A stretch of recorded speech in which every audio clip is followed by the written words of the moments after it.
Remember that feeling? Running around as kids, playing until the streetlights came on. It felt like, well, safer somehow back then. And imagine if that feeling vanished, replaced by a mystery that just lingered, haunted families for decades.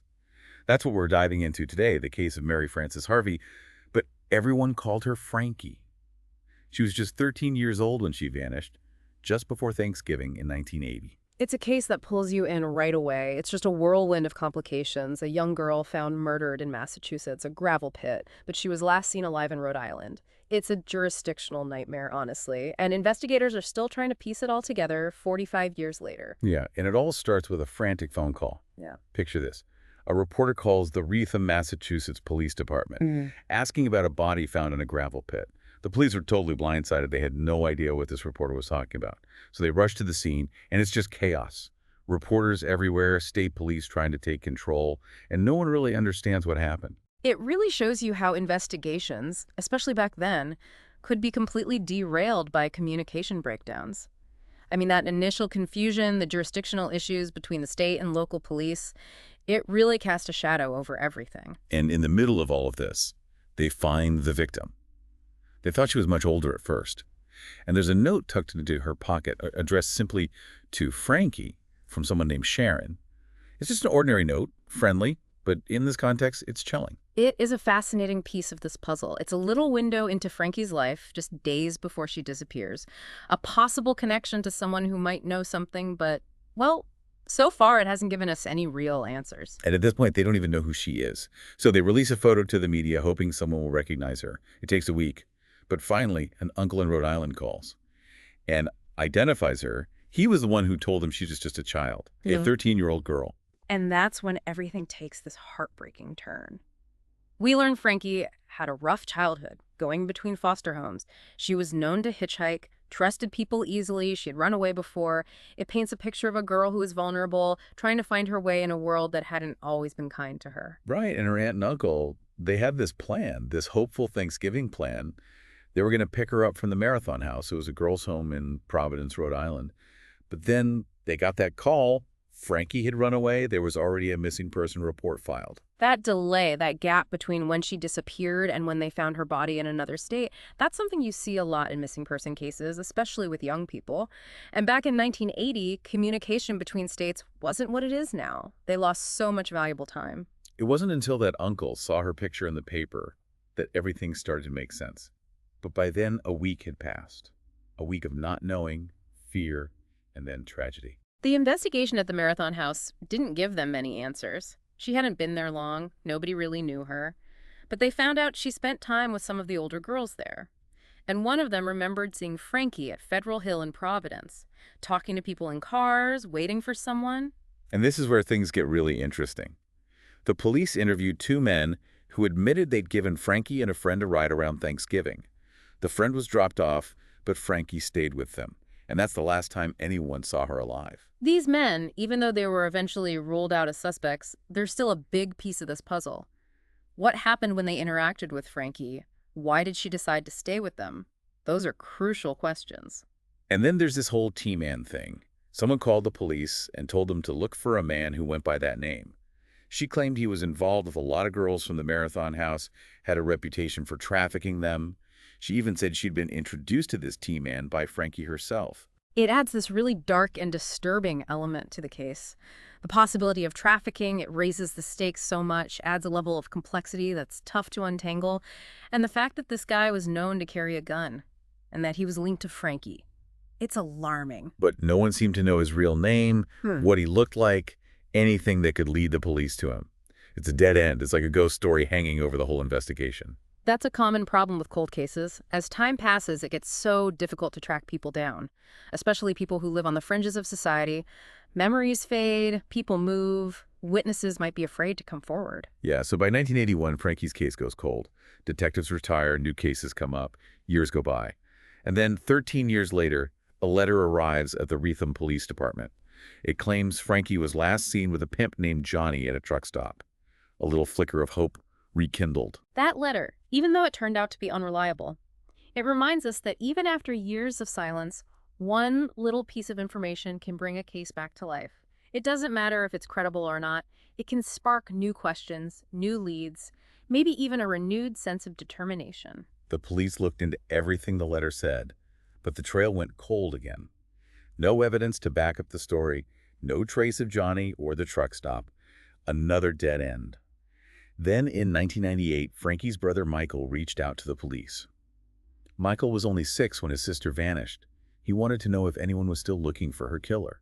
It's heartbreaking but inspiring. His dedication to finding justice for his sister, it shows the impact a loss like that has. It never really goes away. And his call prompted the police to take another look at the case. They tried to use DNA evidence, but the technology wasn't good enough back then to get a full profile. They did submit a partial profile to the state database, but no matches. That moment was a huge turning point. DNA technology, it offered hope, a new way to fight for justice. But those early techniques, well, they just weren't enough to break through. Fast forward to 2018. Detective Barrett, the son of the original detective on Frankie's case, he decided to take a fresh look. He was just a kid when Frankie was murdered, but he remembered his father showing him the crime scene photo. That desperate hope that someone would recognize her. It adds another layer to the story, doesn't it? Detective Barrett trying to solve a case that haunted his own father. It shows how these unsolved crimes affect everyone. Families, investigators. He contacted the state crime lab, asked them to reanalyze the DNA, and they were able to create a full profile. They submitted it to CODIS, the national database. A little beacon of hope in the digital age. A huge step forward. With the advancements in DNA technology, it's a real chance to identify suspects, links to other crimes, things they might have missed in the past. It really shows how scientific progress is changing cold case investigations. But as they're waiting for the DNA results, something crazy happens. They found a ballistics report from 1982, and it links Frankie's murder to the murder of a man named Frank Cannon in a nearby Rhode Island gravel pit. 2 years apart, 2 completely different victims, same gun. It changes everything. There's a connection that was overlooked, maybe because the victims were so different. The fact they were both found in gravel pits, different states, it's chilling. Is it a coincidence or something much darker? Makes you wonder, why wasn't this connection looked at more closely back then? But you gotta remember, it was a different time. They didn't have these fancy databases, instant information sharing like we have now. And on the surface, Frank and Frankie, their lives were worlds apart. It's hard to believe how different they were. I mean, Frank Cannon, he was a 33-year-old black man from Providence, Rhode Island, worked as a counselor at the Urban League, a real pillar of the community, involved in politics too. And Frankie, well, we know her story, a 13-year-old white girl, bounced around between foster homes. It's a stark contrast. You can see why investigators might have just thought, oh, it's just a coincidence. The same gun was used in 2 different crimes. But both victims being found in gravel pits relatively close to each other, it adds another layer to it all. In Frank Cannon's story, it's its own mystery. A year before his murder, he was abducted, shot multiple times. He survived, but wouldn't talk to the police. Wouldn't say who attacked him, why. It's like he was trapped in this web of silence. Yeah, that's a big red flag. Tells you something was really wrong. Frank was caught up in something dangerous, something he was too afraid to talk about. Was it connected to his work at the Urban League, his political life, or something else entirely? It's like something out of a book. And here's another strange thing. When they investigated Frank's murder, they found his car abandoned in the gravel pit. No signs of a struggle, nothing to make them think he'd been forced there. It's almost like he went there willingly. Did Frank know his killer? Was he tricked somehow? It doesn't seem like a random carjacking or anything like that. There's this deliberate feel to it. It's unsettling. So where are we now with all of this?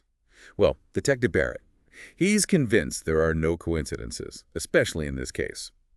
So he contacted the cold case detective in Puckett, Rhode Island, the one handling Frank Cannon's case. They're working together now, 2 detectives, different states, trying to untangle this whole thing. It's a big step, combining their resources, information, looking at things with fresh eyes. They might find connections that were missed before. They have the advantage of modern techniques, hindsight. They started by making sure Frank Cannon wasn't a suspect in Frankie's murder. The DNA cleared him.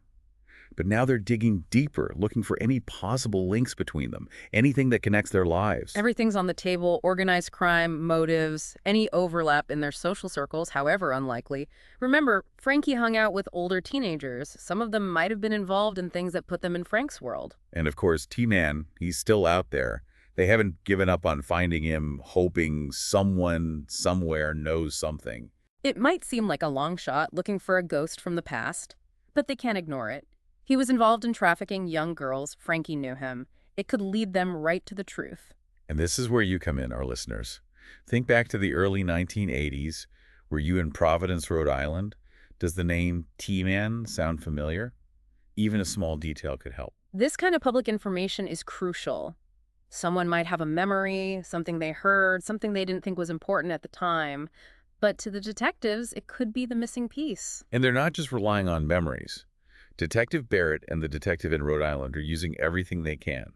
They're working with Parabon Nanolabs to create a picture of the suspect, in Frankie's case, using DNA phenotyping. That technology is amazing. It can tell you about someone's ancestry, eye color, hair color, even facial features. Just from DNA, it helps them narrow down suspects, find leads they never would have had before. They're also looking at genealogical databases, looking for relatives of the person whose DNA was found at the crime scene, casting a wider net, hoping to find someone who might be related to the killer without even knowing it. That's been a really successful way to crack cold cases. They compared the DNA to public databases, trace family lines, find distant relatives. It's incredible what you can do with genetic genealogy. And they haven't forgotten the basics. They're going back over the records from the Marathon House, looking for anything about Sharon, the one who wrote that note they found in Frankie's pocket. That note, it reminds you that there's a human element to all of this. Who was Sharon? A friend, family, someone who knew Frankie well enough to write her a note? If they can figure out who she was, what she knew about Frankie, that could be the answer. It's a long shot, trying to put this puzzle together after all these years, but Frankie's family deserves answers. Her brother Michael, he's never given up, and neither have the detectives. You know, it says a lot about them, their dedication to this case after all these years. It really shows the power of hope, I guess, believing that even after something so awful happens, justice is still possible. And it's not just about Frankie. Frank Cannon's family deserves answers too. They deserve to know who took him away from them and why. And, maybe someone listening right now can help us find those answers, someone who remembers something. Anything from that time, it might have seemed small then, but it could be huge now. Exactly. Anything you can remember about Frankie, the Marathon House, Frank Cannon, even that T-Man, it could be the missing piece of the puzzle. Think back to Providence or Retham in the early 1980s. Were you there? Did you live there, work there, even just visit? Does the name T-Man ring any bells at all? Did you hear about someone like him back then? Someone who took advantage of girls like Frankie? You never know. The most important clues could be hiding in plain sight, just everyday memories, things you might not even think about, a face you saw somewhere, a conversation you overheard, even just a rumor going around back then. Don't rule anything out, no matter how small it seems. It could be the key, a name, a place, what someone looked like, a license plate maybe, a specific car, anything like that. And it doesn't have to be just about T-Man. If you remember anything at all about Frankie Harvey, the Marathon House, even Frank Cannon, it could help. Did you know anyone who worked at the Marathon House? Did you ever see Frankie in your neighborhood? Did you know Frank or any of his friends? When a community comes together like this, sharing what they know, trying to put together a puzzle from the past, it's amazing it's been 45 years, and yet maybe some memories have faded, but we also have a new perspective now. We can look back with fresh eyes, with new technology, and we understand this case so much better. And as we've gone through all of this, we've seen how much these unsolved murders have affected the families. Frankie's brother, Michael, he spent his whole life searching for answers, hoping that one day they'll catch his sister's killer. And Frank Cannon's family has been through the same thing, not knowing, wondering why someone would take him from them. It's unimaginable not having those answers, the pain, the lack of closure. If you can help even just a little, it would mean the world to these families. It could be the thing that finally helps investigators close these cases and bring whoever did this to justice. You could make a real difference. Make sure Frankie and Frank aren't forgotten. Show everyone that even after 45 years, we haven't given up on justice. So please, if you know anything at all, please contact the authorities. You can find their information on our website. Even if you're not sure, if you think it's not important, share it anyway. You never know what might be the missing link. And as we wrap up this deep dive, here's one last thing to think about. We talked about the possibility of a connection between Frankie and Frank, something more than that ballistics match. But what if, and this is a scary thought, what if it seems random on purpose? What if there's a link, something connecting these cases that we haven't even thought of yet? It's a chilling thought, but it shows how complex this case is, how many questions are still unanswered. We've looked at the evidence, the theories, how you, our listeners, can help us. But maybe the answer to this 45-year-old mystery is out there, hidden in our memories. If we share what we know and never stop searching for the truth, maybe we can finally find justice for Frankie and Frank. Thank you for joining us on this deep dive. Remember, even the coldest cases can be solved if we don't give up, if we share what we know, and if we keep believing that justice is possible.